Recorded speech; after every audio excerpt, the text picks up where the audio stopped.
So the first time I came to Philadelphia, driving up 95 North from Washington, D.C., came over the bridge on Penrose Avenue, and the first thing you see when you arrive in the city is the refinery. And to me, that was just like really crazy to think that there could be such a facility surrounded by so many people and in such a densely populated neighborhood.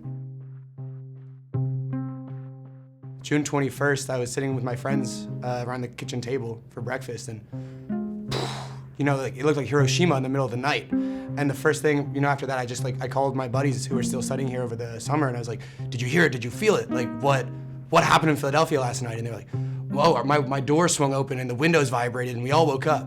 And it was just like, that should not be happening in a city.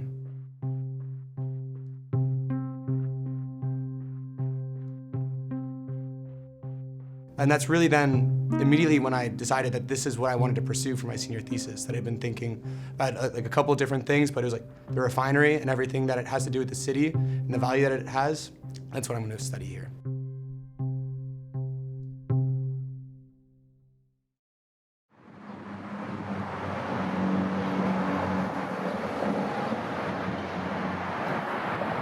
On the other side of this bridge is right where the refinery used to be. Now, nobody never told us, like I told y'all, that it was dangerous. Plus, this was a big house. But on the other side of the bridge, there was grass. I mean, I used to walk my dog back there, ride my bike back there. Not knowing if the air was polluted, the water is polluted. When we found out about it, it was too late. So Futures Beyond Refining is a community-based participatory research project here in Philadelphia that invites specifically residents of South Philly to express what their vision of a future with no refining in South Philly will look like.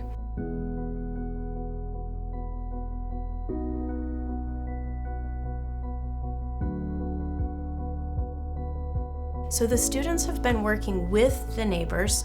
In the fall semester, they were paired one-to-one, one student with one neighbor, and the students conducted long-form oral history interviews with the idea that from these stories that a tour could be developed, and we've now been able to offer that tour.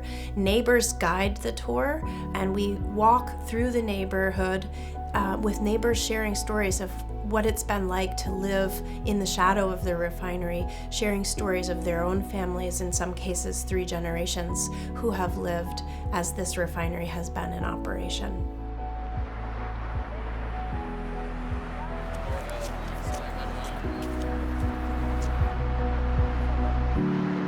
If you look at your papers, you'll see those 3 big baseball tanks. Fire would shoot up out of there at night, and it reminds you of the Wizard of Oz, okay? And it was really scary. And then when we would go to school, they would have us stay in school. We couldn't go outside because fumes were coming up out of there, bad odor. We couldn't go home.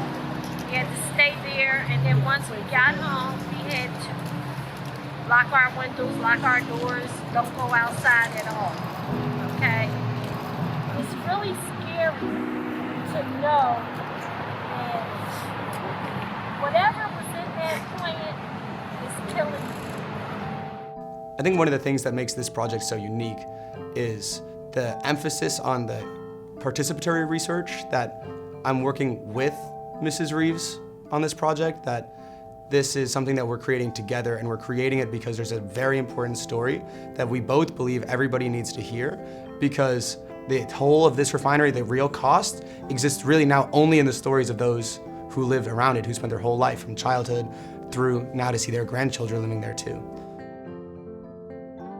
Just like you guys are learning more about the refinery, we're learning more about the refinery. We're learning more about our community, the people that are. I think not until we started doing these tours and me getting better informed about what's going on with the refinery, that this is something that we should all be concerned about, that we should ask either legislation or others about, because it's affecting all of us, having asthma, having allergies, eczema, all these different conditions that we probably will never get cured from.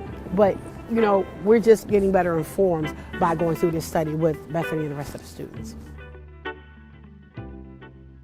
One of the ways that the storytelling aspect of Futures Beyond Refining is already really visible and in action has been produced in the stories that 8th graders at the Alcorn school have been invited to tell and to share about what their neighborhood might look like if it was really watery, which by 2100 it really will be. They started thinking that there really needed to be green roofs to lower temperatures in the neighborhood. They started thinking about how they might be able to plant marsh grasses in order to have biotic communities that can pull up some of the heavy pollutants that are in the water and in the ground.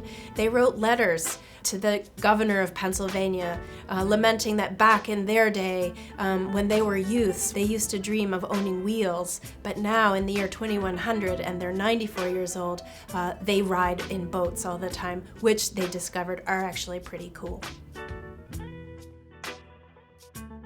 The future of the refinery is not for me, it's for the kids to make up their mind, right? And I think that it might wind up to be something really, really important, but I will support the kids to make the decision. I will teach them that it's important that they make a decision, right, and they have a voice. That's the part that I got to teach. Make sure that you heard.